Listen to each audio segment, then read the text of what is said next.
Have you ever heard of someone being ridiculed for their failures, only to become the one person who rewrote history in a single, unforgettable act?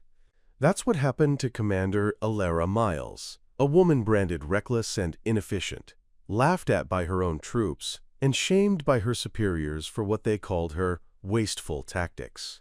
But when the final stand came, it wasn't discipline, strategy, or brute force that ended the bloodshed. It was her instinct, her perseverance, and one flawless shot that echoed into legend. Before we jump back in, tell us where you're tuning in from, and if this story touches you, make sure you're subscribed, because tomorrow, I've saved something extra special for you. Liana Voss never saw herself as a war hero. In fact, if you had told her 10 years earlier that she'd be standing at the edge of the decimated Ridgeron Plains, facing down the most feared general in the Eastern Coalition, with only one round left in her rifle, she'd have laughed it off. Not because she lacked confidence, but because back then she was just a logistics cadet at Fort Solaire, the daughter of a miner and a factory seamstress, someone who joined the military not out of passion, but because there were no other paths left. Her father had always told her that the world wasn't built for softness, and her mother stitched prayers into the cuffs of every uniform she wore. But neither wisdom nor quiet faith prepared her for what came next. Assigned to a recon unit on the outskirts of the border territories, Liana was known less for her brilliance and more for her eccentricity.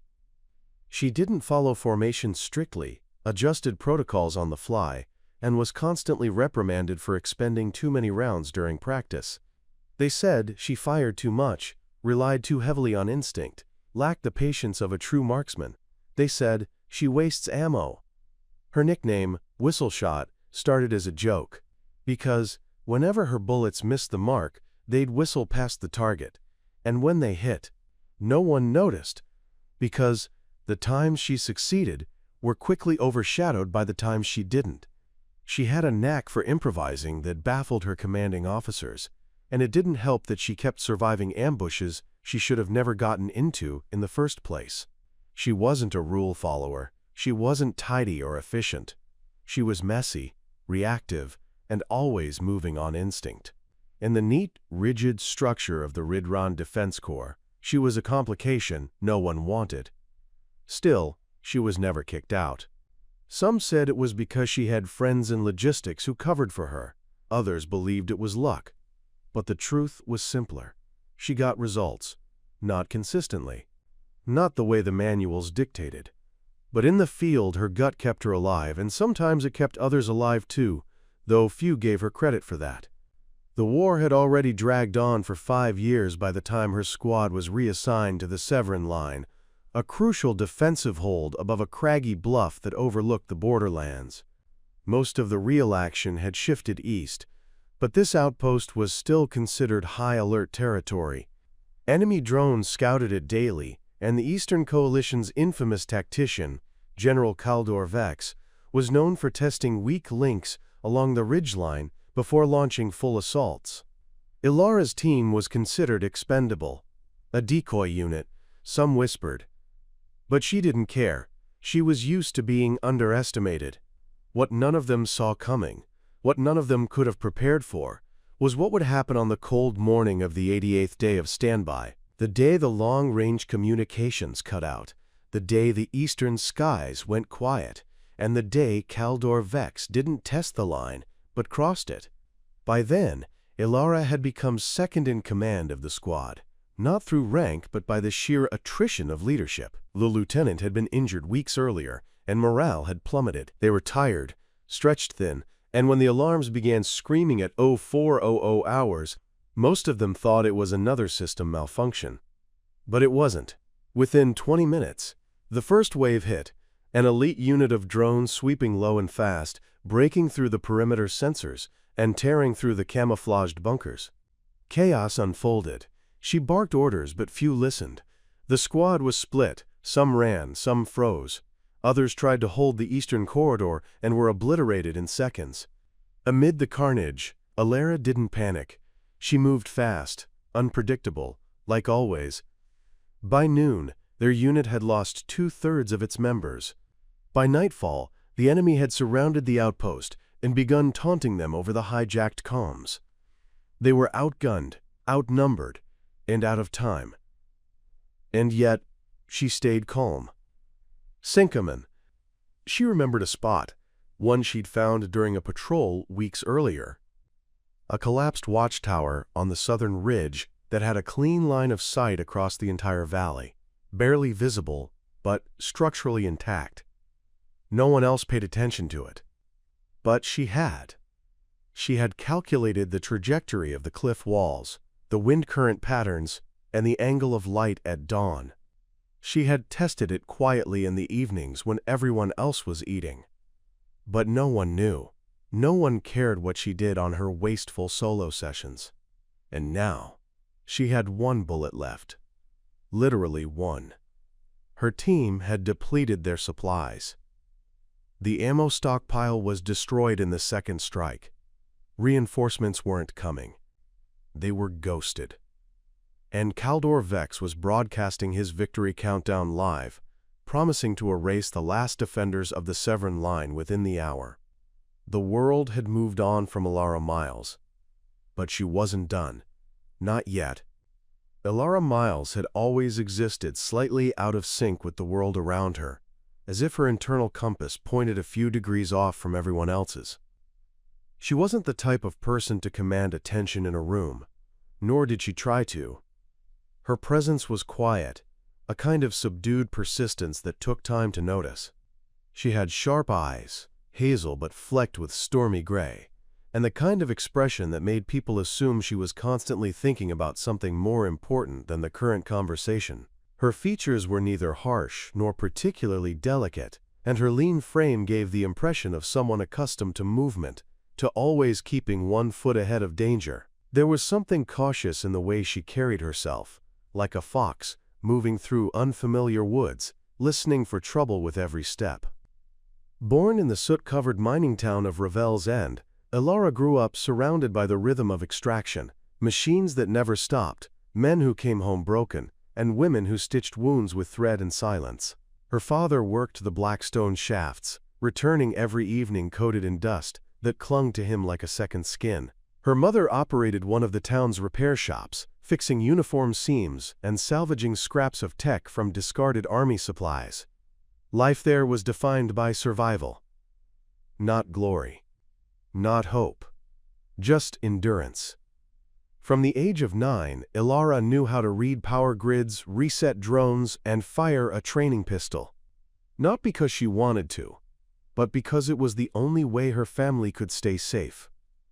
Ravel's End was close to the disputed zones, and raids weren't uncommon. The town had been liberated 4 times by 4 different flags before Ilara was even 16. Each one promised peace, none delivered. She never dreamed of joining the military. If anything, she distrusted the entire apparatus. To her, the uniforms weren't symbols of pride. They were just another layer of machinery chewing people up. But when the draft came, and her family's exemption tokens ran out, Ilara didn't protest. She signed the enlistment papers with the same numb acceptance as someone stepping into a storm they'd seen coming for years. Boot camp was uneventful. She was average at most physical tests, a little quicker than expected in reflex drills, and had an uncanny ability to solve weapon malfunction scenarios faster than most instructors. But she never stood out. She wasn't the loudest, strongest, or most charismatic. She asked too many questions and challenged orders when they didn't make sense. That made her a headache for commanders looking for obedience. They shuffled her from one unit to another, trying to find a place where she wouldn't cause friction. The truth was, Ilara wasn't a rebel. She just didn't believe in wasting time on empty hierarchy. She followed logic, not rank. Her first real deployment was to the western outposts, a long-forgotten region near the sand ridges of the Arca Wastes. There, amidst dry wind and scorched rock, she began developing a reputation, not for heroics, but for unpredictability. During one raid, she rigged a series of empty fuel canisters to mimic the sound of a moving convoy, misleading the enemy into shelling their own path. Her superiors didn't know whether to commend her or reprimand her for not following chain of command. In another skirmish, she used her rifle in a pattern that expended twice the standard ammo allowance during a defense maneuver, suppressing enemy snipers long enough for medics to extract the wounded. She saved lives, but she broke protocol. And so the whispers began. She shoots like she's trying to paint the sky. There she goes again. Whistle shot, wasting bullets like they grow on trees. Preparing and narrating this story took us a lot of time, so if you are enjoying it, subscribe to our channel. It means a lot to us. Now back to the story. Alara never responded to the taunts. She never corrected them or tried to explain. She simply kept doing what she thought made sense in the moment. She took every failed mission personally, every casualty, like a scar on her conscience. What others saw as recklessness was, in truth, the result of thousands of silent calculations she performed under pressure, how much time she had, how fast the enemy was moving, which angle gave her teammates a chance to reposition. She didn't see bullets as wasted, she saw them as trade-offs. Sometimes a burst of fire saved a life, sometimes silence cost more. Despite her tactical instincts, promotions evaded her. She remained a field officer, rarely noticed except when she made a mistake, or what others decided was a mistake. Her file was cluttered with notes like disregards protocol under stress, unorthodox behavior, and questionable tactical expenditure. And yet, every time someone needed to navigate a trap-laden ravine, or cross a drone-patrolled valley, or scout a base while everyone else slept, Alara was the one they sent. She became the unofficial risk-taker, the one they all relied on but refused to acknowledge when credit was being passed around. She didn't mind. Not really. What gnawed at her wasn't the lack of recognition. It was the idea that she hadn't done enough. The nights haunted her, faces of soldiers she couldn't save, screams that echoed in her sleep, the knowledge that no matter how fast she moved or how many bullets she fired, it was never enough to stop the tide. Her mother's stitched prayers, now tucked into the inside lining of her field jacket, were worn and faded. Alara read them sometimes, not for faith, but for the quiet reminder that someone still believed she mattered. Her team, those who survived enough missions to stay assigned with her, gradually came to understand her rhythm. They still joked, still gave her a hard time when she ran out of rounds during drills. But deep down, some began to realize there was a method to her madness. They didn't always understand her plans, but they began trusting her with their lives. That trust wasn't built through rank or speeches. It was earned, inch by inch, with every moment she stood between them and death. And though the world still saw her as the misfit, the odd one out, Alara Miles was beginning to become something else entirely, a quiet storm that no one saw coming, until it was already too late. The Severin line was never meant to be a final stand.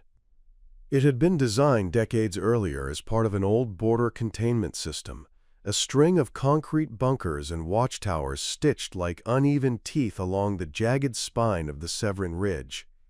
What was once state-of-the-art defensive engineering had, over time, become a relic of past wars, patched, reprogrammed, and repurposed beyond recognition. The landscape surrounding it was as unforgiving as the military doctrine that governed it.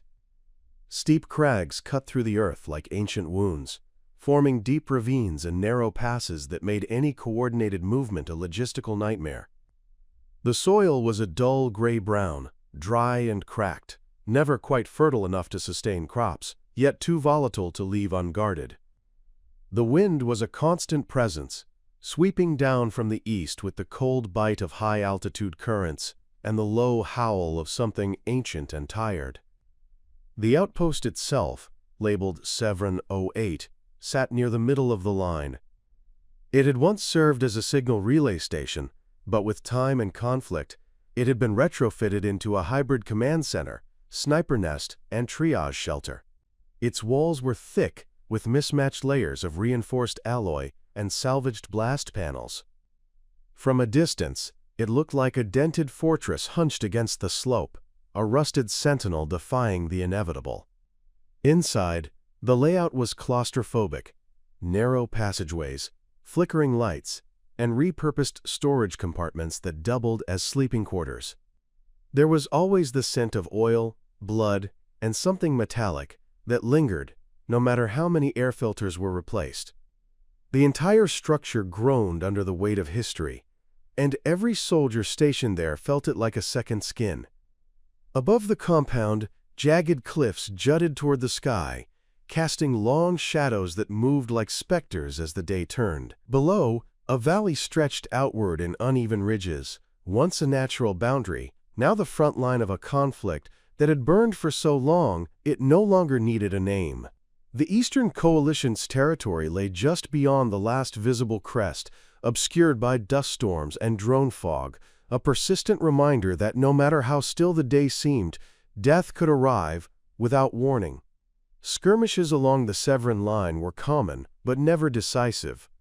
It was a place of waiting, a powder keg half lit, inhabited by soldiers who lived in cycles of tension, boredom, and fear. They played cards in the rec bay while double-checking their weapons. They wrote letters home they knew might never arrive, and they watched the horizon like animals waiting for the next tremor. Despite its age and neglect, the outpost remained crucial. It was one of the few elevated positions with enough range to monitor both Eastern drone movements and underground seismic shifts that indicated troop tunnels. From the central lookout dome, nicknamed the Eye, you could see nearly 3 kilometers in every direction on a clear day. Alara had made that lookout her sanctuary. When others slept or counted rations, she sat in the dome, adjusting the long-range optics, charting the smallest changes in terrain, mapping the irregular migration patterns of enemy recon units, and watching the skies for distortions in heat signatures that could indicate cloaked aircraft. She had no formal training in intelligence gathering, but she saw patterns where others saw static. The engineers laughed when she suggested the drone behavior was mimicking weather patterns. They stopped laughing 2 weeks later when one of the recon storms turned out to be a multi-pronged assault, timed precisely with a pressure drop in the eastern jet stream. Ilara's connection to the environment wasn't mystical, it was mathematical and instinctive. She memorized terrain not just by map but by muscle memory, pacing it at night, learning how the wind moved between rock formations, how sound echoed differently depending on cloud cover and temperature. She kept notes not in official logs but in her own handmade field book. Dozens of pages crammed with sketches, wind flow charts, bullet arc tests, and recalibrated trajectory estimates based on cliff feedback. To most, Severin 08 was a dead-end post, a forgotten relic. To Alara, it was a layered organism, alive, complex, and full of secrets waiting to be noticed. That's why she found the old southern tower before anyone else. Half buried by a landslide decades ago, the structure had been deemed unusable and marked as inactive on most schematics. But during a night patrol, she noticed the way the moonlight hit its surface differently, a subtle gleam that suggested an intact metal frame beneath the debris. While others laughed off her curiosity, she spent 3 nights excavating it in silence, clearing the path alone, not telling a soul. She recalibrated the old analog scope attached to the tower's broken stand and aligned it with her rifle's sightline. From there, she could see the ridgeline, the valley basin, and, critically, the blind spot between the enemy's standard patrol zones, a slice of terrain no one else had realized was unmonitored. She said nothing, she simply took note, and waited. The barracks at Severin 08 were equally grim.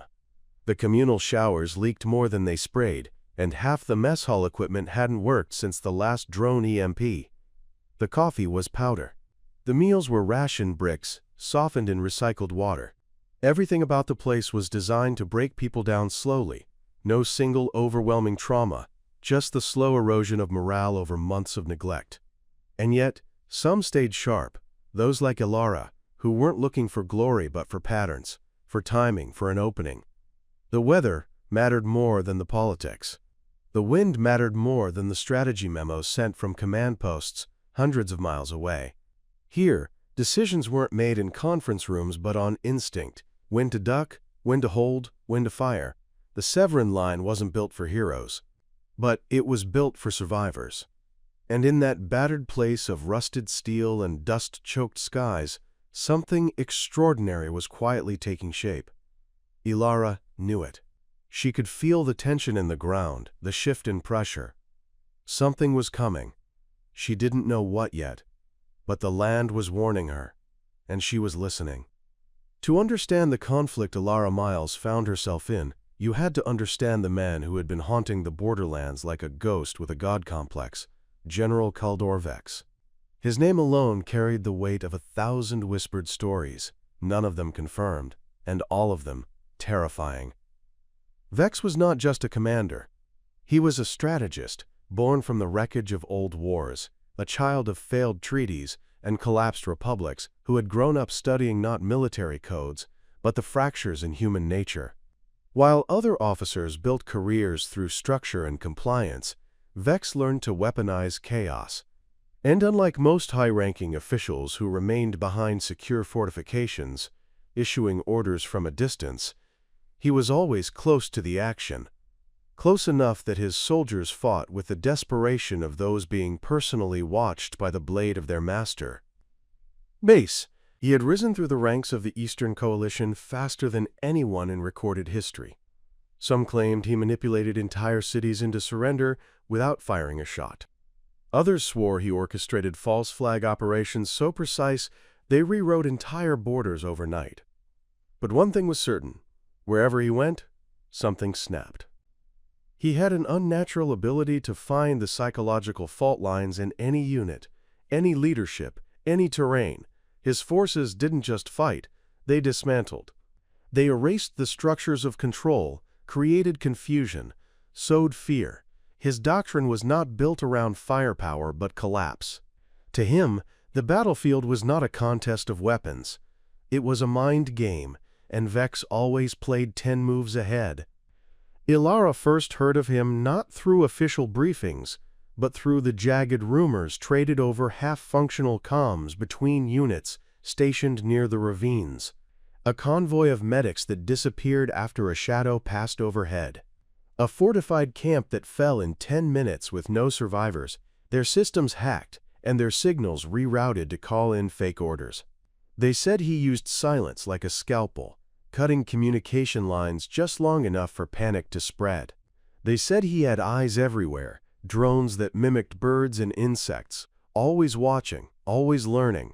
The war wasn't won by brute force under his command, it was chipped away, like a statue being reduced to dust one tap at a time. The coalition's eastern forces, once splintered and desperate, became something sharper under him. They stopped relying on outdated frontal assaults and began to adopt his methods: asymmetrical attacks, misinformation, precision chaos. No one knew how large his army really was, but it never seemed to run out of men or machines.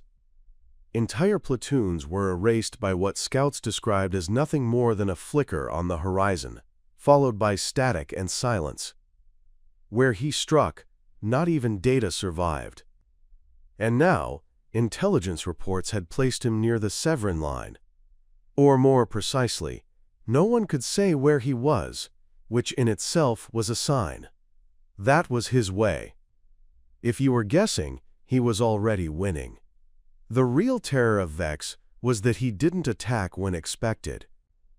He didn't follow timelines, didn't observe ceasefires, didn't move when satellites predicted. Instead, he waited until his enemies believed he was gone or preoccupied, then he'd strike at their blindest, weakest points. And the Severin line, despite its age, or perhaps because of it, was full of blind spots. He had no need to storm it in waves. All he needed was one perfect opportunity. One weakness in morale. One overlooked signal relay. One unverified broadcast. His preferred method was to reroute enemy frequencies to broadcast misinformation, fake retreat notices, scrambled evacuation orders, fabricated friendly fire reports. Whole units would destroy themselves before he even arrived. He was less a man, more a method, a virus. Ilara had studied what little she could about him. When her squad mates dismissed the possibility of an attack, citing recent victories in the north, she grew uneasy. When the drone patterns began to shift slightly, she didn't sleep. And when the skies over the eastern ridge stopped showing any drone activity altogether, she knew. Vex was close. He didn't move blindly. He created voids first, areas too quiet, too clean, too undisturbed. And then, like gravity returning to a vacuum, he'd fill the silence with devastation. But the true conflict wasn't just about Vex the General, it was about what he represented. He was the manifestation of a larger flaw, an institutional blindness, a belief that war was still being fought with predictable rules, with symmetry and doctrine. He exploited that weakness. He made mockery of lines drawn on maps, of ranks stitched on uniforms.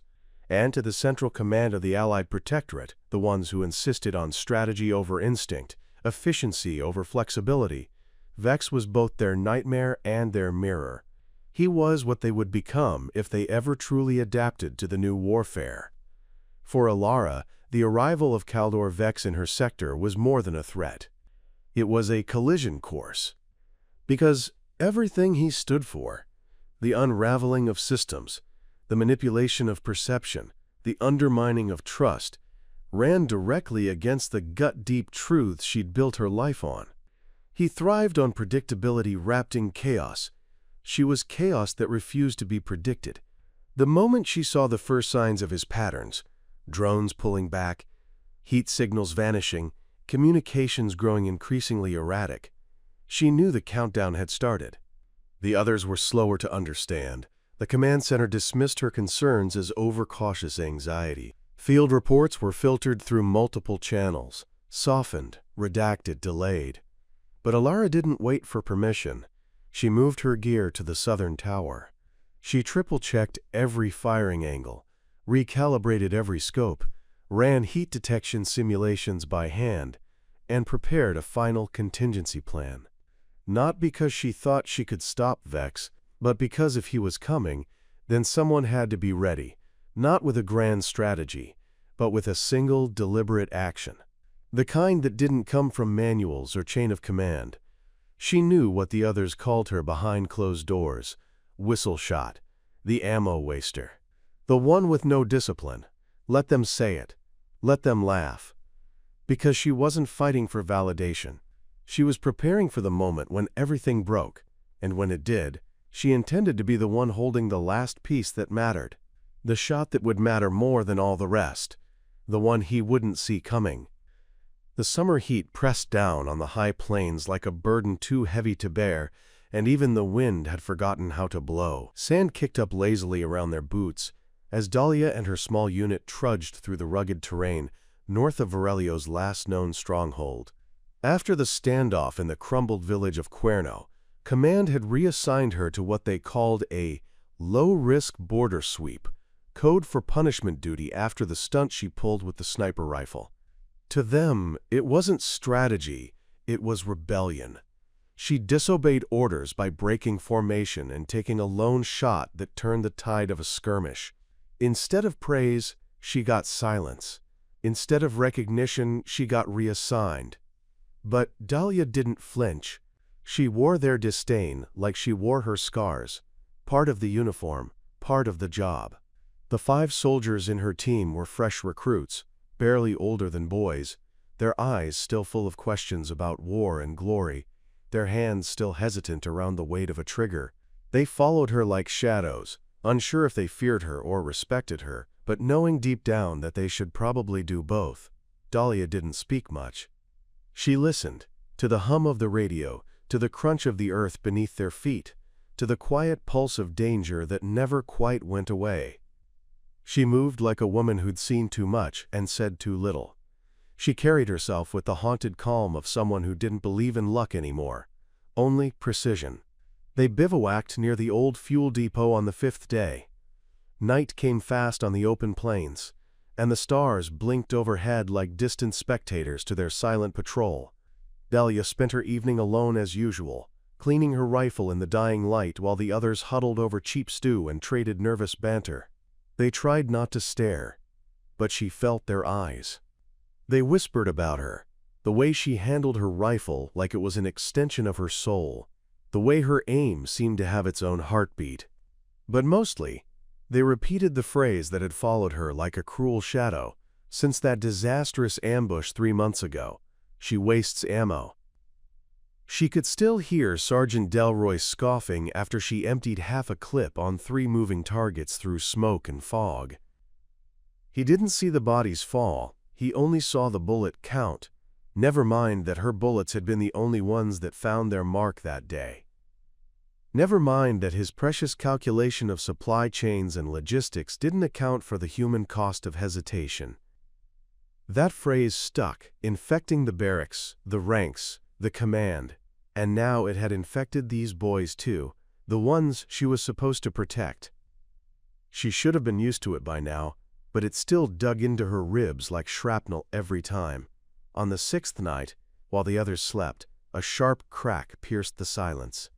Not thunder. Too dry for that. Dahlia sat up instantly, rifle in hand, eyes already scanning the dark. Another crack. Then another. Distant, yes, but not far enough to ignore. Gunfire. She kicked the nearest soldier awake, signaling silently. Within seconds, the others stirred, blinking blearily into alertness. She didn't bother explaining. She just moved. And they followed, adrenaline doing what orders never could. They crept toward the ridge overlooking the pass near the old mining station, staying low among the rocks and shrubs. What they saw made their stomachs tighten. Trucks, armored, bearing the unmistakable red sigil of the Varelian front, crawling through the canyon like iron beetles. Dozens of them, and more foot soldiers than Dahlia could count in one glance. This wasn't a routine patrol or supply drop. This was an offensive, a bold, direct move toward the city lines, toward the heart of the Republic. She motioned the squad to stay hidden and radioed command. No response. She tried again. Static. Either they were too far out, or the front was jamming signals. Either way, help wasn't coming. They were on their own. She surveyed the landscape again, calculating. The trucks would reach the city perimeter by morning if unimpeded. The terrain was their only advantage. Tight, narrow passes, elevated ridges. If they could collapse the central ravine wall or ignite a fuel supply mid-route, they might buy time. Maybe even turn the column around. But it would take a shot. A perfect one. Through heat shimmer. At a moving target. From over 900 meters away, Dahlia looked down at her rifle, her fingers already adjusting the scope. The squad looked at her in stunned silence. One of them stammered, asking if she really thought she could do it. She didn't answer. She just loaded a single round. She had memorized the sound of doubt years ago. It no longer needed translation. She positioned herself on a jagged overlook, belly pressed against rocks still warm from the day's sun, rifle balanced on her pack. Her heartbeat slowed. Her breathing deepened. She watched the lead transport roll into view. It was the command truck, identifiable by its satellite dish and turret mount. If it fell, the convoy would be thrown into chaos. She inhaled deeply and held it. The world shrank until there was nothing but the crosshairs and the rhythm of movement below. Time stretched. Doubt flickered like a ghost but couldn't land. Not this time. This shot wouldn't be wasted. It would be a statement, a reckoning, a turning point. One bullet, one breath, one choice, and the war might never be the same again. In the weeks that followed the explosion, Alina's world became a quiet storm of medical visits, whispered conversations in hallways, and the relentless ticking of clocks, counting down the days of her recovery. The fragments from the blast had spared her life, but not her body. Shrapnel had torn through the muscle of her shoulder, grazed her ribs, and embedded deep near her collarbone.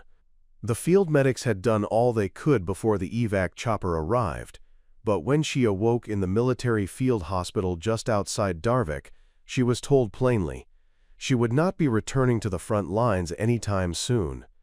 To her, that verdict felt like another wound, one no surgeon could sew shut. Her uniform, once her second skin, was replaced by a pale hospital gown. Her weapons were replaced with IV tubes and digital monitors. She stared at the ceiling most days, replaying that moment, her hesitation, the detonation, the stunned faces of her comrades. Some of them didn't make it out of that canyon. That fact haunted her more than the pain did. She hadn't just lost a fight that day. She'd lost pieces of herself she didn't know how to retrieve. The commanding officers sent visitors. Some came out of guilt, others out of duty.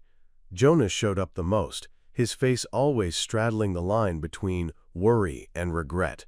He tried to lift her spirits with stories from the camp, news from the battalion, rumors of upcoming offensives, but nothing stuck. Alina could only think about the words etched into the silence of her hospital room. She wastes ammo.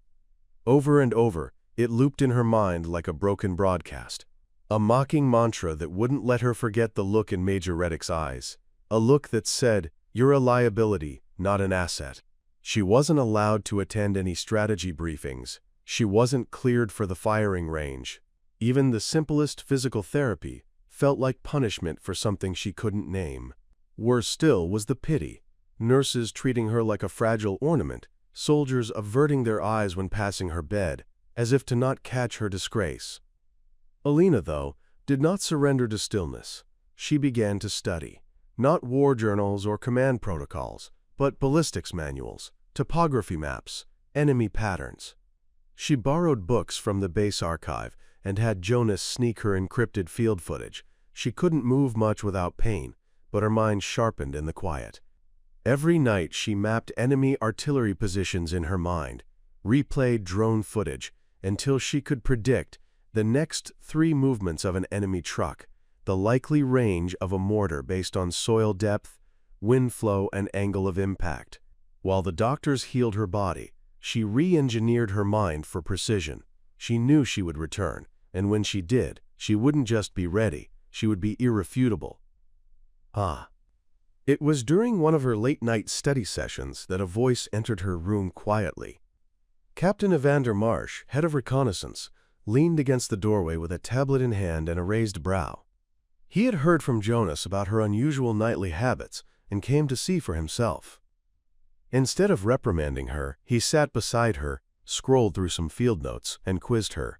Her answers were swift, accurate, surgical.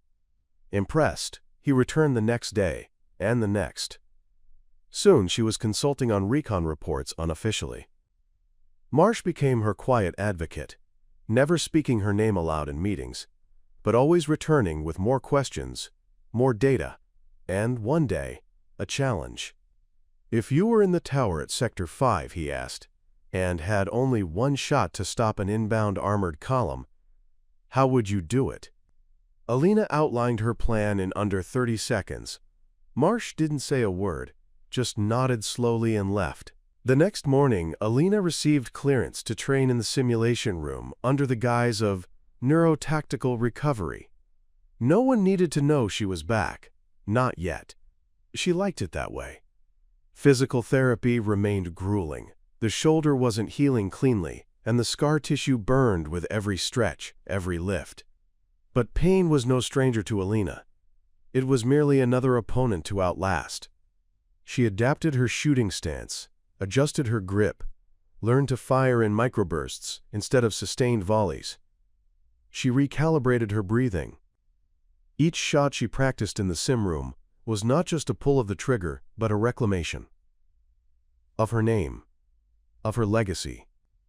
Of everything they had tried to strip away when they labeled her a liability. She no longer needed a hail of bullets to prove her worth. She needed one. Just one. And it had to be perfect. Outside the safety of the simulation chamber, the war was escalating. Intelligence reports warned of a decisive enemy movement near the northern rift, a natural bottleneck between 2 crumbling cities, once tourist havens, now husks filled with mines and ghosts. Whoever controlled the rift would control the supply line for 3 sectors. The enemy had mobilized an elite convoy unit, armored, fast, and helmed by the infamous marksman known only as Varka. Rumors said Varka never missed and always traveled with a decoy squad of near-identical vehicles. Intercepting them would mean neutralizing the correct one without wasting time or ammunition. Command had no plan yet. They had doubts. Too many moving parts, too many uncertainties. But in her mind, Alina had already solved it. She had the maps, the pattern data, the heat signatures. She just needed a vantage point, a window of 30 seconds, and a single round. The war was approaching a fulcrum, and no one seemed ready to tip it. But Alina was. The only thing left was to make them see it too. She didn't need their applause. She just needed one more chance. And when it came, they wouldn't call her wasteful again. They would call her necessary. They would call her the end. Nadia's body ached from the cold and the tension that never quite left her shoulders, but there was something else gnawing at her now, something more intangible, more unsettling. Doubt. It crept into the quiet moments like a fog, rising between the cracks in her confidence. Every mission she led, every calculated risk she took, seemed to meet with the same whispered skepticism from the veterans in her unit. They still saw her as the girl who missed too many targets in training, who fired too quickly, who wasted ammo. And though Command trusted her, and though her record over the past months proved she was more than competent, the stigma stuck like dried blood on a uniform, hard to wash off and impossible to ignore. It wasn't that she craved their approval. She had long given up on being liked. But it was the silent alienation that stung the worst. No one shared stories with her around the campfire. No one asked her to watch their back unless they were ordered to. And even when she delivered critical recon that saved an entire flank from being ambushed, the thanks she received was minimal, muttered, and mostly obligatory. It was easier, she realized, for them to keep their assumptions than to challenge them. But then came the mission to Voryansk. A small border village barely clinging to life amidst the war, Voryansk had become the new focus of the resistance effort. Intelligence had confirmed that a high-ranking enemy general, Nicholas Kurev, was using it as a base of operations for launching artillery strikes deep into the region. The order was clear: eliminate him. But what wasn't clear was how to do it. The village was nestled into a valley, with natural defenses on all sides, heavily guarded and monitored, with a local population caught in the middle. A direct assault would be suicide. Command needed a surgical strike, a ghost, to get in and out unnoticed, and hit a target with absolute precision. Nadia was the obvious choice. But when her name was put forward, the objections came swiftly. She overheard it herself, Commander Halen arguing with General Bryce over the comms. "Sir, with all due respect, you know her reputation. She's a wild shot. This requires discipline, not desperation." Bryce's voice, colder and more clipped than usual, replied simply, "She's also the only one who sees things others don't. She's going." That was the end of it. Orders were sealed, gear was packed, and Nadia found herself alone on the edge of a forest, overlooking the outer ring of Voryansk 2 days later. The plan was simple in theory: infiltrate under the cover of night, make her way through a known smuggling tunnel that ran beneath the village, locate the house where Kurev was believed to be holed up, and take the shot from the abandoned clock tower across the square. But simple plans never stayed simple in the field. First, the tunnel had partially collapsed. She had to crawl through mud and broken support beams, risking being buried alive. Then, once inside the village, she had to maneuver through shadows and alleyways while drones buzzed overhead and patrols swept in erratic patterns. The people of Voryansk didn't make it easier either. Some saw her and screamed, others threw rocks. The locals had grown tired of both sides and had long stopped distinguishing friend from foe. She didn't blame them. War didn't create heroes. It only scattered survivors. Nadia finally reached the tower just before dawn.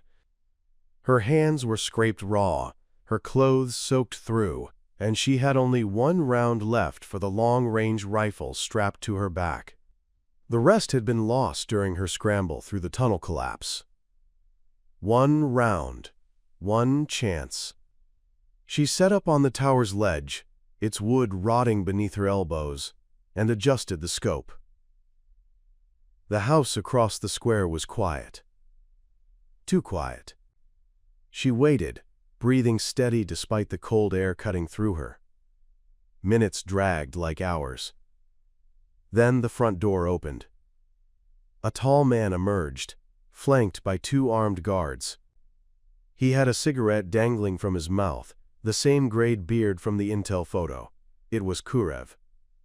Her fingers settled on the trigger, but something held her back. A child, no older than 7, stepped into the doorway behind him, peeking out from inside. Kurev turned, ruffled the boy's hair. Her stomach clenched. She couldn't take the shot now, not without risking the child. She exhaled, long and slow, and kept watching. Seconds passed.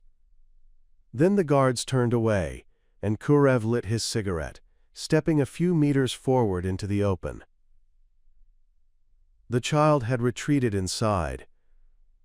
That was her moment.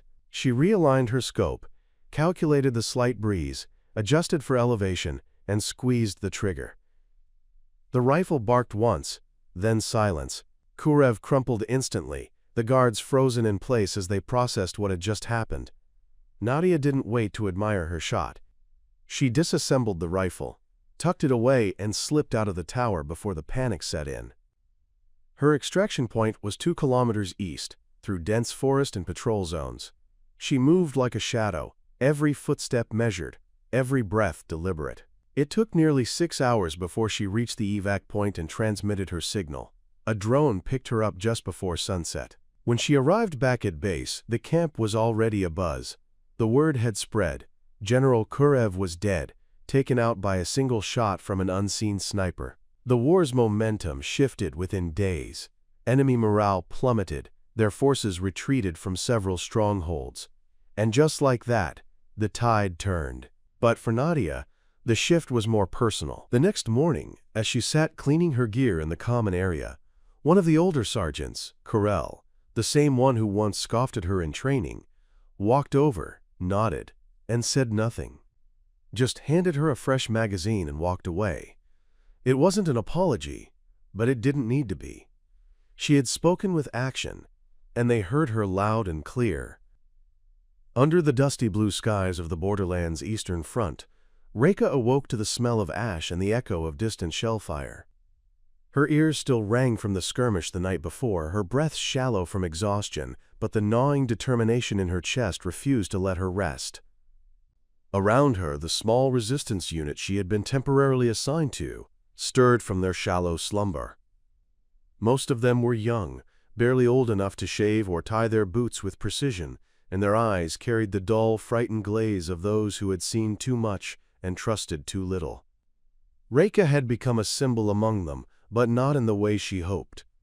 While she held her own in strategy and marksmanship, her unconventional use of ammunition had led to whispers.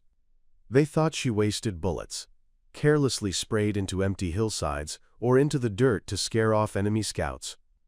They didn't understand her intent, only judged by surface metrics and outdated tactics.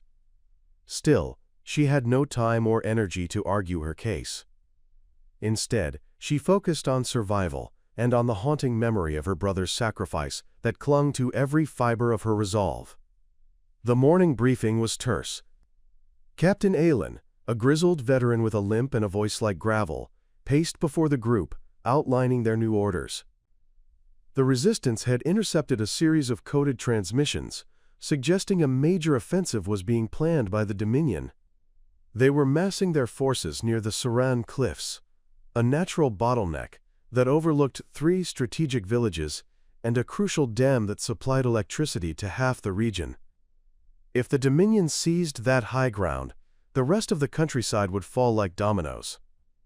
The problem was that the cliffs were inaccessible by standard convoy routes and heavily patrolled by Dominion drones. A full assault would result in massive losses. The leadership needed eyes on the terrain and any indication of the enemy's deployment before launching a larger counter-operation. It was a suicide recon, and the volunteers were expected to gather intelligence, map potential artillery nests, and return undetected. Reka didn't wait to be asked. She stepped forward before Aelin could even call for names. Her hand went up, calm and firm. A few others followed reluctantly. Jace, the radio tech with a stutter. Alira, a fierce but quiet former medic from the south. And Tamon, a stocky demolition specialist who rarely spoke, but whose gaze always lingered a little longer on Reka whenever she was near. They set out that afternoon, cloaked in scavenged camo and desperation. The sun beat down like judgment as they hiked through dense underbrush, avoiding known Dominion flight paths and making use of natural ridges and rock formations for cover. Reka led the way, relying on an old compass and her late brother's field notes, which she had kept tucked in her breast pocket since the day he died. They passed the remnants of forgotten battles, burnt-out tanks now consumed by moss, bones scattered in foxholes, helmets that still bore the insignia of soldiers who had long since been buried by silence. As they pressed closer to the cliffs, Dominion activity intensified. They moved at night, in pairs, avoiding light sources, keeping radio communication to an absolute minimum. Reka insisted on marking every step of their approach, tiny scratches on stone, pieces of thread tied to branches, a breadcrumb trail only she could decipher. Tamon questioned it once, quietly suggesting they were wasting precious time and leaving clues for the enemy. She responded only with a steady look that communicated more than words ever could. He said nothing more after that. On the fourth night, just after moonrise, they reached a craggy overlook that gave them partial sight of the Dominion's forward operations. What they saw chilled their blood. Artillery stations had already been embedded into the cliff walls, massive cannons camouflaged by thermal cloaks. Supply lines carefully hidden beneath false rock covers. Dozens of drones hovered silently in circular patrol patterns. And worst of all, a new type of weapon, something none of them had seen before, was being calibrated by a team of Dominion engineers. A plasma rail system, perhaps, or a focused energy emitter. Whatever it was, it would mean the end of any resistance effort to reclaim the area if it went live. Reka sketched every detail she could, memorizing radio call frequencies intercepted by Jace, and cross-referencing it with the map in her mind. The others wanted to retreat immediately and deliver the findings. Reka didn't. Something in her gut screamed that leaving now would be a mistake. They needed more. There was a pattern to the engineers' movement, a rhythm to the drones, a soft vulnerability in the sequencing of the Dominion's launch procedure. Reka observed through her cracked scope, heart thumping not from fear, but from anticipation. That night, while the others rested in a dry gulch just out of sensor range, Reka didn't sleep. She stayed awake, calculating the arc of a bullet that could reach the main energy core from their current vantage point. She had one anti-material round left, an armor-piercing shell with a tungsten tip that her brother had once scavenged and saved for a moment that truly mattered. She had carried it for 2 years, waiting for a chance to use it with purpose. Every mission, every wasted bullet, every distraction shot she had fired in the past had been practice. Simulation. Preparation. Now, for the first time, she saw the path clearly. She didn't tell the others. Not yet. At dawn she would take the shot, not for glory, not even for revenge, but because she knew this was the moment that would define everything. And if she missed, there wouldn't be another. The sun began its slow climb over the horizon, painting the cliffs in golden shadow. Reka's breath slowed. Her finger hovered near the trigger. The war would either end today, or she would. The days following the loss of Theo and the failed mission at the Granite Ridge became a cold fog that refused to lift from Sierra's mind. She went through the motions, cleaning her weapon, reporting to command, keeping up appearances. But a part of her had gone numb. The teasing had stopped. Not out of newfound respect, but because the squad no longer knew what to say to her. The woman who once took their jokes with quiet strength was now marked by tragedy, and that silence was louder than any bullet. Sierra's name wasn't just whispered behind her back anymore. It hovered in every room she entered, an invisible weight she carried, like a second pack. There were rumors she'd be discharged for psychological instability. Others said she'd asked to be reassigned to supply duty. But neither of those things were true. Sierra was, for the first time, stuck in a kind of mental purgatory, unsure of her place in a war that no longer made sense. The mission had failed, Theo was gone, and she blamed herself.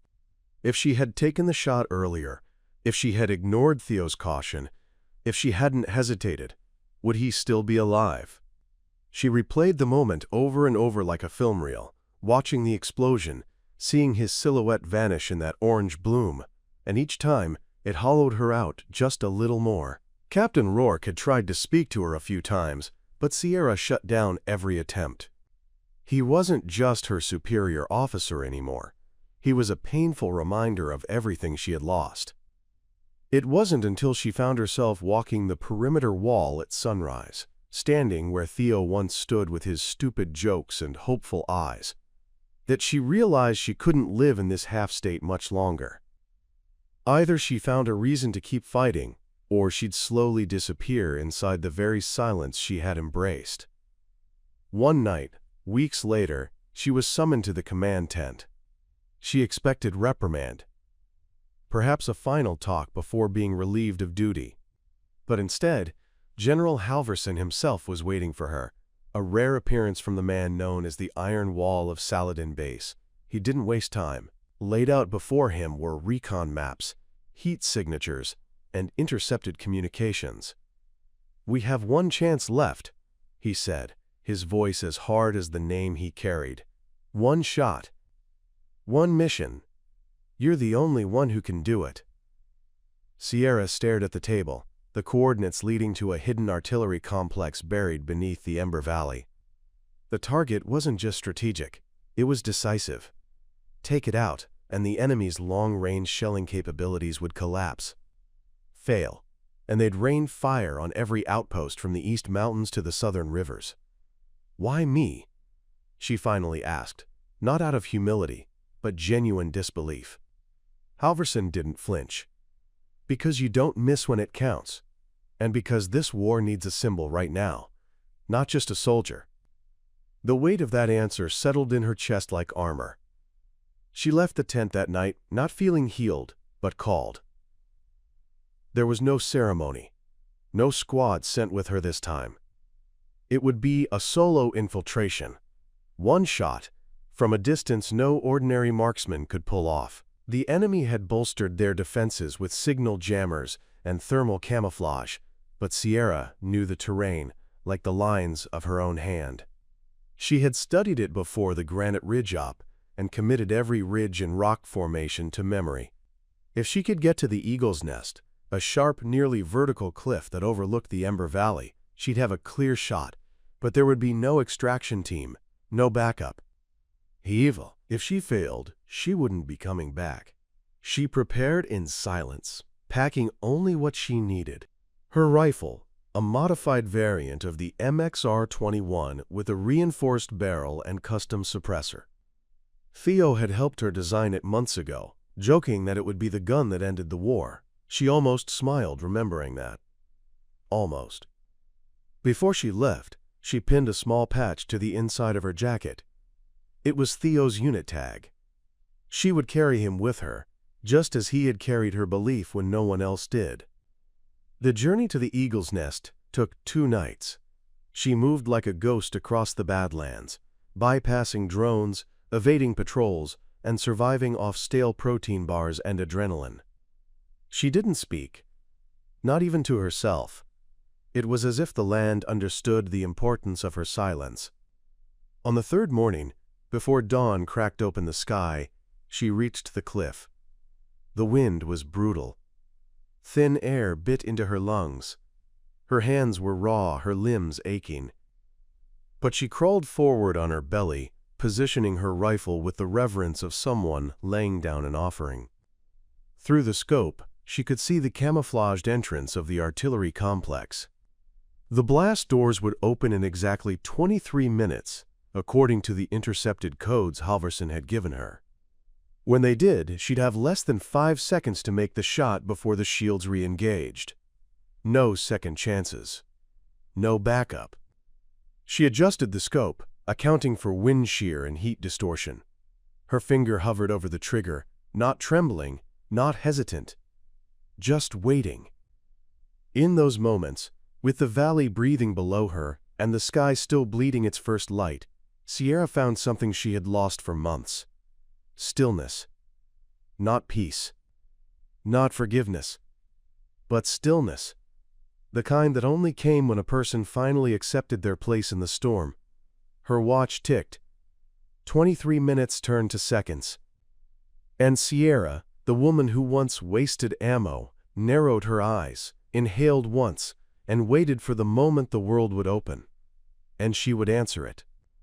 As dawn broke over the charred and cratered expanse outside Lizmir, the golden hue of the sun did little to warm the spirits of those still fighting.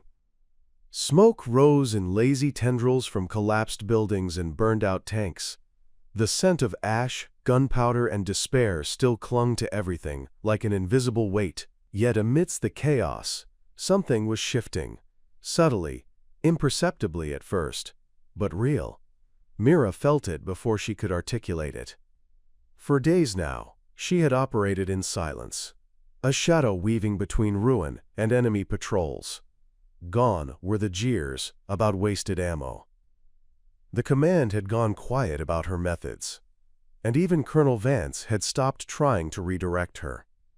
Instead, there was a strange tension whenever she entered a tent or briefing room, part curiosity, part apprehension, and something else she couldn't place. Respect, maybe.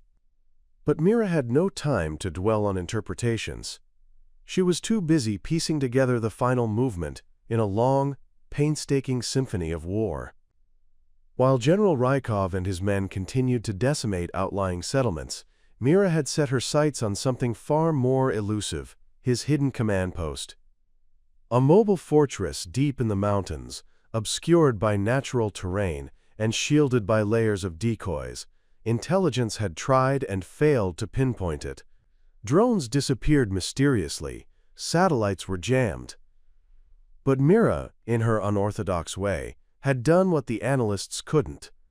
Every miss, every wasted shot in the early days, had secretly mapped noise interference patterns, observed enemy reaction time, and studied return fire. What once seemed like erratic shooting had been laying down invisible ink across the battlefield, writing a code only she could read. Her latest excursion into the Black Ridge Pass, a dangerous strip of land nestled between jagged cliffs, had confirmed her growing theory. The echo patterns of gunfire, the way the wind shifted on the ridge, even the presence of oddly consistent scavenger birds all pointed to one thing: a facility hidden in the hollows of Mount Vekram. It wasn't conclusive yet, but it was enough. More than enough to risk it all. She returned to base that evening, covered in dust and dried blood, not all of it her own, and requested an emergency audience with Colonel Vance. He refused at first, citing chain of command and operational fatigue. Mira didn't argue. She simply opened her hand and showed him a torn, scorched patch bearing the mark of Rykov's elite guard, retrieved from a dead soldier she had ambushed in the pass. That got his attention. The meeting that followed was terse and doubting. The brass was reluctant to believe her. The general's fortress was practically a myth. Rumors passed between exhausted men like ghost stories, but Mira presented her findings, maps, notes, scribbled on the backs of ration wrappers, diagrams made with dirt and stone, and above all, the unwavering intensity in her voice. Eventually, and likely because they had no better leads, they agreed. A surgical strike would be launched at dawn, not a full-blown assault. They didn't have the numbers. Just a single chance, one sniper, one shot, and Mira was their only option. The preparation was minimal, deliberately so. Mira insisted on going alone. No spotter, no backup, too much noise, too much risk.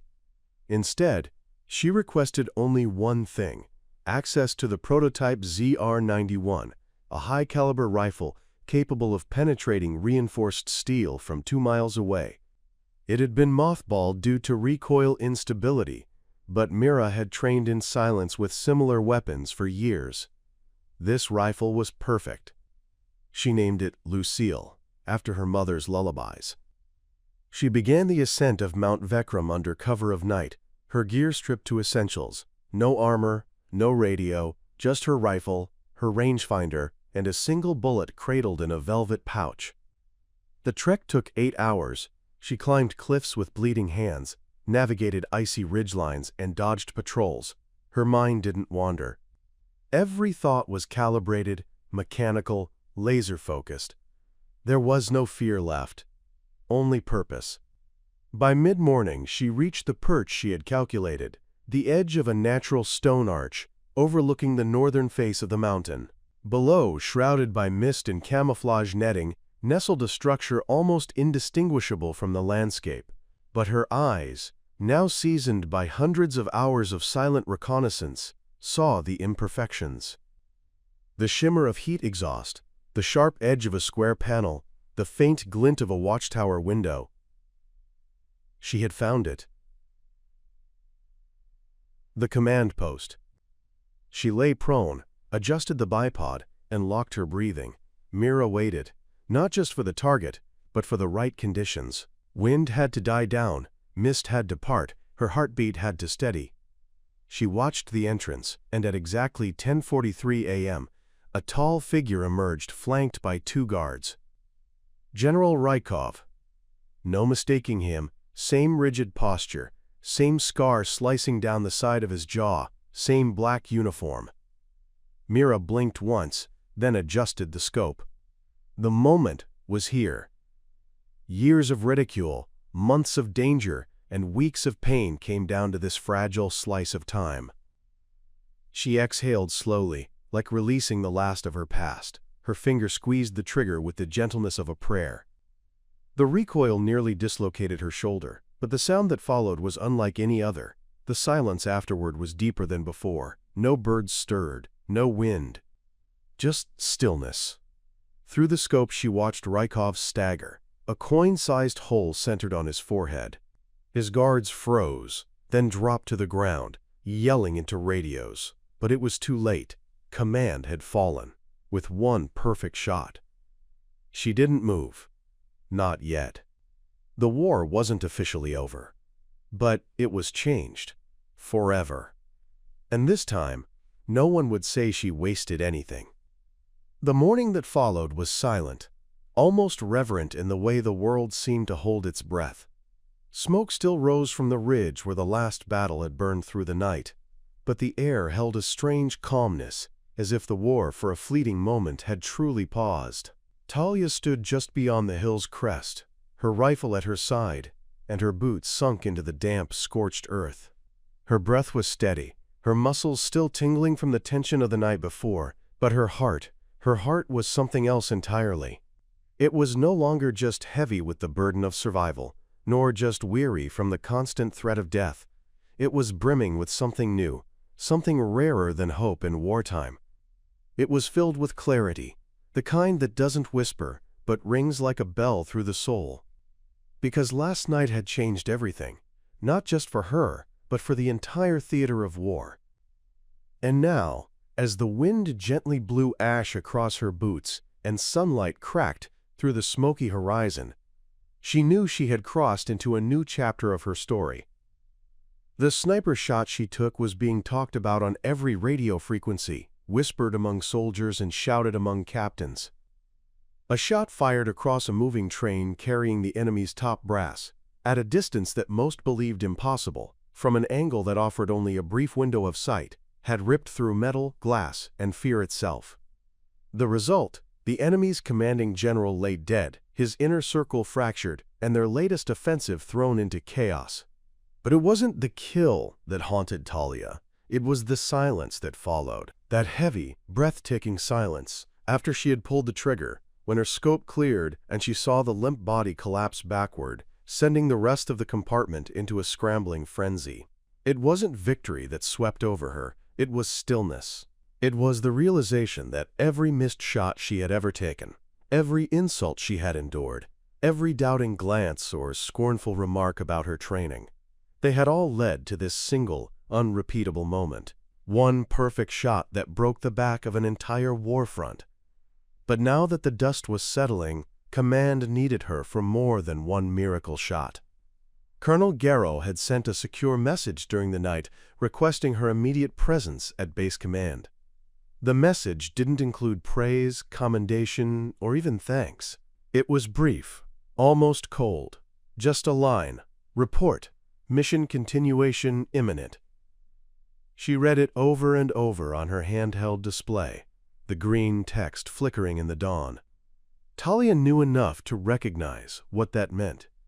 When a soldier did the impossible, they weren't given rest. They were given harder missions. They weren't offered a medal. They were given another chance to bleed. She walked back to the forward base on foot, a 5-mile hike through shattered woods and burned-out clearings. The path was quiet, except for the crows circling above and the faint rustle of nature beginning to reclaim what battle had taken from it. Along the way, she passed soldiers patrolling or regrouping. Some nodded at her, eyes wide with awe or gratitude. Others couldn't look her in the eye, unsure if they were supposed to treat her like a fellow comrade or something more like a myth in human form. And she didn't blame them. What she had done felt unreal even to her. There had always been whispers of war heroes, of legends who turned the tide with a single act of courage. Talia never imagined she'd become one of them. But perhaps that's the thing about legends. They never intend to be. They just endure long enough to do something unforgettable. By the time she reached the command tent, her legs were aching, but her mind was clear. She saluted as she entered, the flaps pulled back to reveal a table covered in maps, encrypted communication devices, and half-empty mugs of strong coffee. Colonel Garrow stood at the center, arms crossed, his face unreadable as usual. Beside him were two generals Talia hadn't seen before. Intelligence men, likely pulled in now that the enemy's command line was in shambles. They looked at her as if she were something fragile and volatile, like a weapon with no safety switch. Garrow didn't waste time. He pointed to a marked location on the map, a mountainous region deep within contested territory. We believe the remaining enemy leadership is retreating here. If they regroup, they'll regain strength. We need another strike. But this time, it's not a shot from a ridge. It's infiltration. Up close. 1 week. You'll be briefed along the way. No discussion, no congratulations, just orders. Talia stared at the map. It was suicide territory. Caves, bunkers, hidden artillery zones. She wasn't being sent to finish a war. She was being sent to bury its last breath. And as the generals handed her the new specs, she realized something else. This mission wasn't about redemption anymore. It wasn't even about proving herself. It was about something far more rare in war. Possibility. The possibility that if she succeeded again, this time there wouldn't just be a pause. There might be an ending. A real one. One that didn't come with an echo of gunfire the next morning. And so she accepted, not because she was unafraid, but because her entire life had been preparing her for missions no one else wanted to take. She turned, walked out of the tent, and back into the wind, the weight of the war somehow lighter on her shoulders, not because it was over, but because she now knew how to end it. The morning after the confrontation at the outpost was thick, with the scent of singed metal and damp ash. Margot stood alone atop the collapsed remnants of the forward bunker, scanning the horizon beyond the ridge where the last of the enemy scouts had retreated. The rain from the night before had finally cleared, leaving the air sharp with clarity and the earth beneath her boots muddy but firm. Below her, the other surviving units were beginning to regroup, reorganize, and relay status updates across battered comms systems. The dust was settling, but the war was far from over. Yet something had undeniably changed. Word of what she had done, holding the eastern flank almost entirely on her own, with a supposedly reckless barrage that somehow halted the enemy's strongest push yet, was spreading faster than the morning wind. Soldiers who had once rolled their eyes when she was assigned to their squads now glanced up toward her with something closer to reverence. Some still whispered disbelief, but even that was shaded with curiosity. How had the one they mocked for wasting ammo held the line where 3 veteran gunners had failed? How had she predicted the enemy's maneuver so precisely? How had she survived when the odds had been stacked so violently against her? Colonel Drax arrived by shuttle just after noon. His uniform was crisp as ever, despite the heat, and his expression unreadable as always, but his eyes lingered on Margot longer than necessary. He didn't call her to his tent. He came directly to her. She stood at attention as he approached, even though her muscles ached from the weight of exhaustion and the recoil bruises she'd sustained from nonstop firing. The colonel said nothing at first. He simply extended a small silver insignia and pinned it to her chest, directly above her heart. It wasn't a medal, it was a reassignment badge. An invitation, not a reward. "You're being transferred to Precision Division 0, he said quietly. "Effective immediately. They've been watching your simulations for years. It's time they see what you can do in the field." And just like that, the course of her life took another sharp turn. Precision Division 0 wasn't just elite. It was mythical. Its members operated in near-total secrecy, executing missions that often determined the outcome of entire conflicts. Some believed they weren't even real, just a ghost story told to scare enemy commanders. But Margot had studied them. She knew better. And the idea that she'd caught their attention lit something inside her that even the war hadn't managed to ignite. She spent that night packing what little she had. Her rifle, of course, which had become almost an extension of her arm. Her field journal, filled with hand-sketched maps and firing patterns. A single photo of her mother, laminated and creased, which she always kept inside her chest plate. And one bullet, shiny, unused, deliberately unspent, marked with a red line around the rim. The others had mocked her for carrying it, saying it was bad luck to bring a bullet you'd never use. But for Margot, it was a promise. A reminder. Not every shot had to be fired to make its point. The next morning, the aircraft came at dawn. No farewell ceremony, no salute from comrades. Just silence, punctuated by the soft thrum of the engines as she stepped aboard. But as they lifted off, she looked down and noticed a line of soldiers standing at the edge of the tarmac. They didn't wave. They didn't speak. But every single one of them held their rifles high, muzzles pointed toward the sky. A silent tribute. A quiet acknowledgement of the warrior they'd misjudged. Margot sat quietly in the seat by the window as the base shrank beneath her. She felt the sting of something she hadn't allowed herself in years. Validation. Not praise, not popularity, but truth finally recognized. Precision Division 0 was unlike anything she'd imagined. The facility was underground, buried deep beneath a mountain range that didn't exist on any map. The instructors didn't wear ranks, and the training simulations were unlike anything she'd seen in basic or advanced warfare. Here, she wasn't treated as reckless. She wasn't told to hold back. Here, she was encouraged to think outside of the standard playbook, to view every encounter not as a matter of brute force, but as a dance of prediction, timing, and control. They didn't care how many bullets she used or didn't use. They cared whether she understood the heartbeat of a battlefield. And Margot did, better than anyone. Over the next few weeks, she found herself rising to the top of the unit, not just in scores or drills, but in the way the others began to defer to her during simulations. Even veterans with more years under their belts followed her lead when missions grew unpredictable. She was no longer proving herself. She was being recognized for what she was, someone who saw the shape of things before they took form. But then came the mission that would change everything again. Operation Final Arc, a covert mission so classified that only 3 people in the entire facility were even briefed on the full objective. Margot was one of them. A rogue state had seized control of a solar railgun, an experimental weapon with the power to vaporize entire cities from orbit. Intelligence reported that the weapon was nearly operational and being controlled manually from a central targeting hub deep within an abandoned city. Traditional airstrikes were useless. Too many decoys, too many jammers. The only shot that mattered would have to be taken from ground level. And not just any shot. A single shot. Through 4 walls. At 900 meters.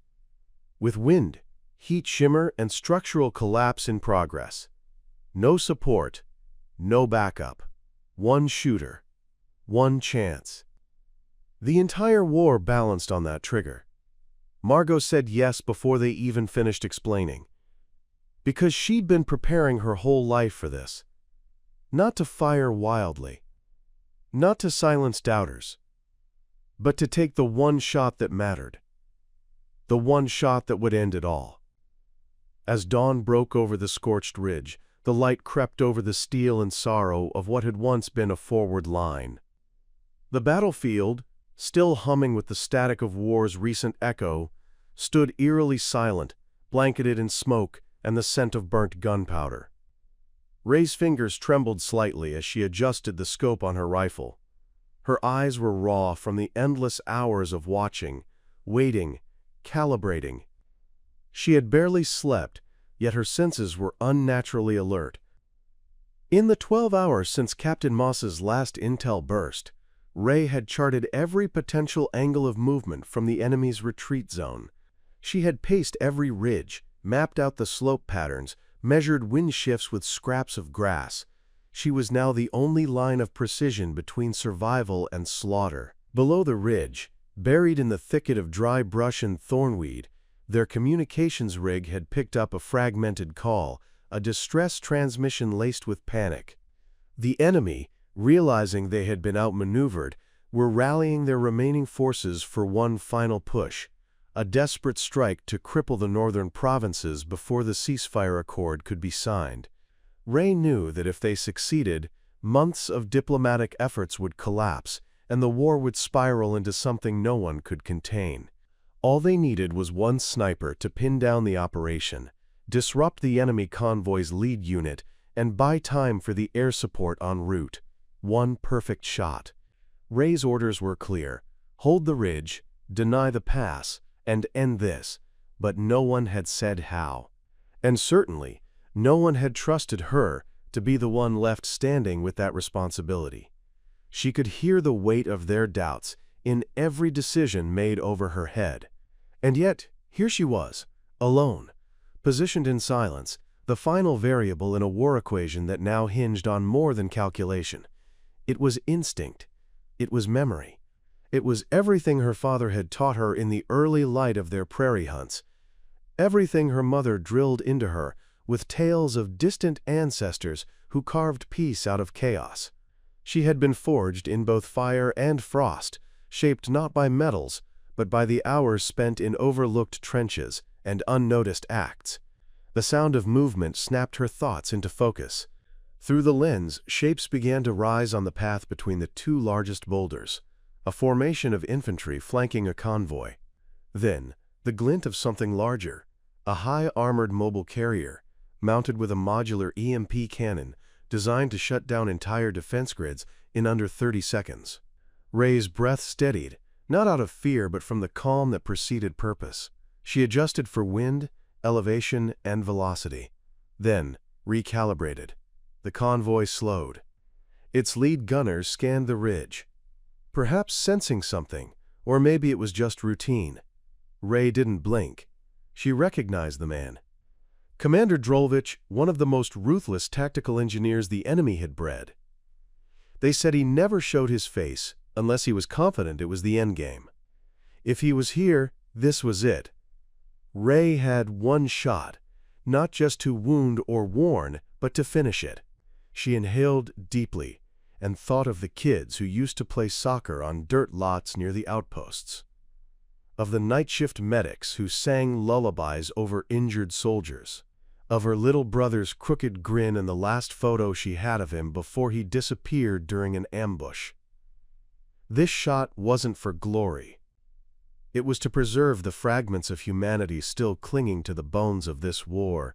Her finger curled on the trigger. She waited for the smallest shift, Drovich turning, his chest exposed just beyond the vehicle's reinforced plate. Then, the wind shifted westward ever so slightly. Ray exhaled. The shot rang out, clean, sharp, cutting through the morning silence like a line drawn through history. A moment passed. The world seemed suspended in glass. Then Drovich crumpled forward. The convoy froze. Confusion scattered the infantry. Seconds later, an explosion rocked the southern ridge as their own vehicle panicked and triggered a misfire. Ray rolled back from her perch, heart hammering. In the distance, sirens screamed, not warnings, but confirmations. Their side's aerial units had arrived. The ridge held. The pass remained under Allied control. The war didn't just pause, it folded. She lay there, breathing against the cold dirt, hearing only static in her earpiece, until a voice finally broke through. Target neutralized, ridge secure. Sniper confirm identity. Ray tapped once, then twice. Silence. Then a second voice, this time one of disbelief. Was that Ray Mendez? A long pause. Then the voice, now clearer, spoke again. Quieter, reverent. One shot, one kill. War's done. No one mocked her use of ammo again. In fact, no one spoke for a while at all. Because somehow, the girl they dismissed for quote, wasting bullets, had just ended a war with a single pull of the trigger. The silence in the air as Sabine rose from the rocky perch echoed louder than any detonation she'd ever heard. She could feel every eye on her, friend and foe alike, the breath of a continent holding still in the wake of one single shot that changed the shape of a war. She didn't celebrate, didn't scream or shout or pump her fists in victory. She simply stood, breathing slow and steady, her body sore and heavy, but her mind so clear it felt almost divine. The rebel camp had erupted in stunned silence, followed quickly by an explosion of disbelief.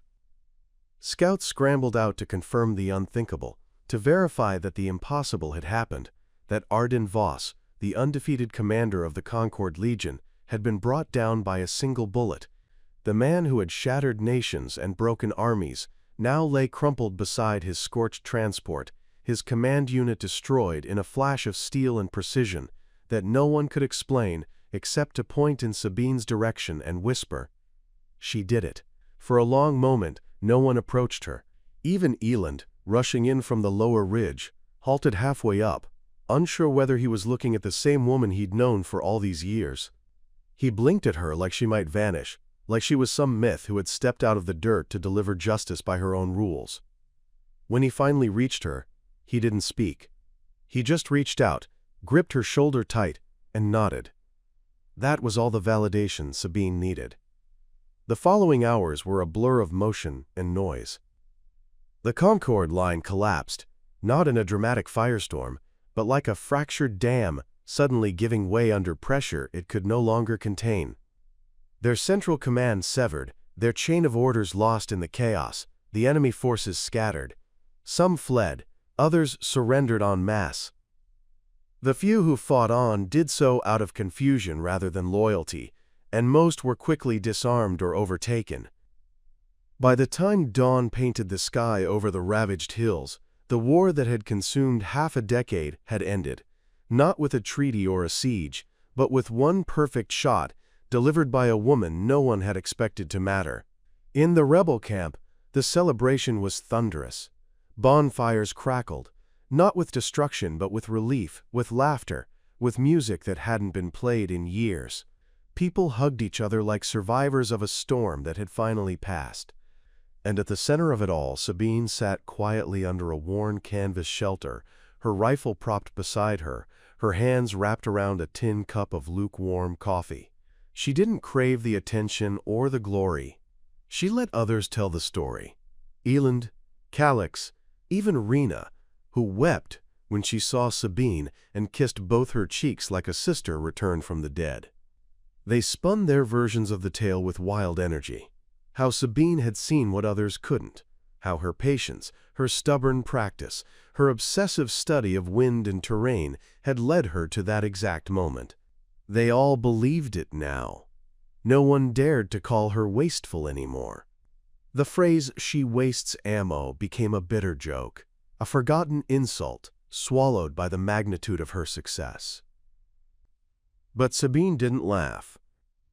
In the quiet hours after the firelight faded, she walked the edge of camp and stared out into the land beyond. The smoke still rising faintly in the distance where the last of the conquered transports had burned. She thought of the people who hadn't made it, the friends buried along the ridge lines, the mentors who taught her the difference between reckless fire and true discipline.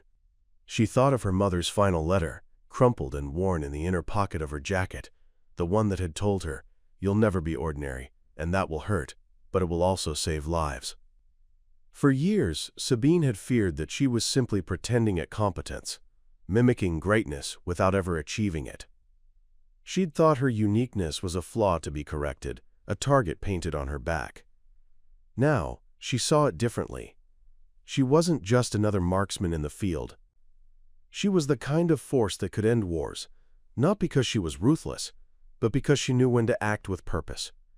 She knew when to wait, and when to strike. The rebel leadership offered her medals, command, even politics. They wanted her to tour the provinces, to stand on stages and tell the story of how she'd saved them. Sabine declined. She gave one brief interview, 5 minutes on a broadcast that played across what remained of the fractured airwaves, where she said simply, "I didn't win this war alone. I was just ready when the moment came." Then she disappeared. Eland knew where she went, and so did a few others, but they didn't share it. She returned to the hills near her family's old cabin, now rebuilt, in the shadow of trees slowly regrowing from fire and ash. She taught a few students quietly, taking only those who showed patience over ego, who understood that bullets weren't meant to make noise. They were meant to make change. Legends spread anyway, about the woman who ended the war with a single shot. Some called her the Phantom of the Southern Ridge. Others called her the Last Shot. But those who truly understood never spoke her name as a myth. They spoke it with reverence, with gratitude, with a kind of hushed respect reserved for those who didn't chase power, but became powerful through precision, purpose, and restraint. Sabine wasn't forgotten. She just no longer needed to be seen. The shot had already spoken louder than any words ever could. The valley lay silent in the wake of the perfect shot, and for the first time in years the gunfire that had haunted the region like an unending curse was replaced by an almost unfamiliar quiet. Smoke curled gently from the mouth of Elira's rifle, the air still thick with the scent of spent powder, but the war that had held the people of Varelia hostage had ended in a single, decisive instant. At first, no one moved, as if paralyzed by disbelief that the moment they had all longed for was actually real. Elira stood still too, not in shock, but in deep stillness, like a hunter who had landed the final arrow in a years-long pursuit. The world around her began to catch up with what she had just done. Commanders who had doubted her, soldiers who had laughed behind her back, scouts who had rolled their eyes at her relentless training sessions, all now looked at her with awe. Some with pride, others with shame, and a few with quiet tears running down dirt-streaked cheeks. Her name passed through the ranks like a chant, not shouted in victory, but spoken with reverence. The woman who had once been mocked as the ammo waster had become the war ender. She turned slowly, her body exhausted but her mind crystal clear. The expression on her face wasn't pride or triumph. It was peace. Not the peace of ego, but the deep calm of someone who had completed a mission she was born for, who had fought not for medals but for freedom. General Ragos approached her, not in his usual imposing gait, but with measured steps, like a man unsure whether he deserved to stand beside her. He saluted her, not just out of protocol, but in genuine respect, and for once, his voice lacked its usual gruff dominance. He said nothing at first, just held her gaze with solemnity. Then, softly, "Elira, you ended it. You really ended it." She nodded once, not to claim credit, but simply to confirm the truth. Around them, soldiers began lowering their weapons. Some dropped to their knees, others removed their helmets and looked to the sky, as though seeing it without the haze of war for the first time in their lives. News of the final shot spread like wildfire. By sunset, every radio wave, every secure channel, every underground whisper in the war-torn cities carried the story of the woman sniper who brought down the enemy's shadow general from over 2 miles away. The Riconian forces, now decapitated and fractured, began retreating. Without their ghostly leader, whom many believed was untouchable, they had lost not just their command structure but their morale. Entire battalions laid down arms. In some places, Riconian commanders surrendered directly to Virelian units, asking for mercy rather than blood. The long stalemate that had cost tens of thousands of lives finally broke like a dam under pressure. Elira didn't return to the base immediately. Instead, she visited the graves of her old unit, the very first squad she'd been assigned to, the ones who had died early in the war, the ones who had taught her everything from field survival to the weight of silence. She sat by the simple wooden markers, cleaned away the dust, and whispered their names one by one. Then she left a single casing, the last round she had chambered, the one she didn't need, for them. It was her way of saying, "We did it." Back at command, a ceremony was held days later. Elira was awarded the highest medal Virelia could offer, though she looked uncomfortable wearing it. She stood on the podium not for glory, but because she knew representation mattered. Young recruits, especially the girls, needed to see her up there. Not as a hero sculpted by propaganda, but as a real woman who had worked, bled, and been broken down over and over, only to rise each time stronger, sharper, more focused. In the crowd, she spotted Toman, the boy who had once thrown rocks at her during training, but later became one of her most loyal spotters. He gave her a quiet nod that said more than words ever could. She also saw Lena, her former commanding officer who had once tried to have her reassigned. Lena clapped, and for once, her eyes held pride, not resentment. The War Tribunal tried to capture the magnitude of what Elira had done, but no summary or debrief could encompass it all. Her perfect shot was studied by analysts, recreated in simulators, and dissected by strategists, but none of them could replicate the exact set of circumstances that had led to that one moment. Because the shot wasn't just a mathematical equation of distance and wind and bullet weight. It was made possible by years of sacrifice, months of relentless training, and the unshakable belief that every shot, even the ones others deemed wasted, had led to that moment. It was as much spiritual as it was scientific. Elira didn't stay in the military. She declined all offers to lead sniper schools or take ceremonial roles in peacetime command. Instead, she disappeared for a while, traveling quietly to war-ravaged towns, helping rebuild without fanfare. In some places, people recognized her and tried to shower her with gratitude, but she always smiled and told them it wasn't just her. It was every soldier who had held the line, every medic who had pulled someone from the brink, every villager who hid allies in cellars, every person who never gave up. Years later, when peace was no longer a fragile hope but a stable reality, a statue was erected, not in the capital, but on the exact ridge where Elira had taken the shot. It showed a woman not in dramatic pose, but in stillness, kneeling, scope to eye, eyes focused forward. The inscription was simple: one shot, one future. And sometimes, When the wind passed over that ridge, it carried with it the faint echo of an old barracks chant, once used to mock, but now remembered with pride. She wastes ammo, they had said, but in the end, she needed only one. Up next, you've got two more standout stories right on your screen. If this one hit the mark, you won't want to pass these up. Just click and check them out. And don't forget to subscribe and turn on the notification bell so you don't miss any upload from us.